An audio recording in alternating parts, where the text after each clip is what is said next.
বানাতে চলেছি আলুর টিক্কি। তো যেটার জন্য প্রথমেই লাগবে সেদ্ধ করা আলু। দেখো কাঁচামরিচগুলো আমি আগেই অ্যাড করেছি। তারপরে অ্যাড করলাম পরিমাণ মতো নুন, আর অ্যাড করছি সিক্রেট মশলা।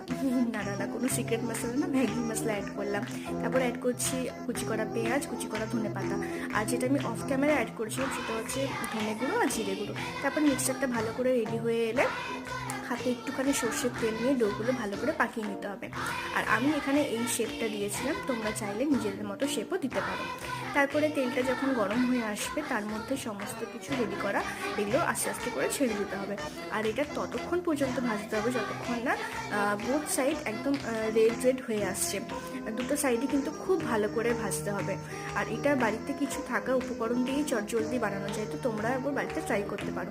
আমার তো খেতে খুব সুন্দর লেগেছে, তোমরা ট্রাই করার পর জানিও তোমাদের কীরকম লাগলো। তো বাস মিনি ব্লগটা এইটুকুই ছিল, দেখা হচ্ছে নেক্সট মিনি ব্লগে।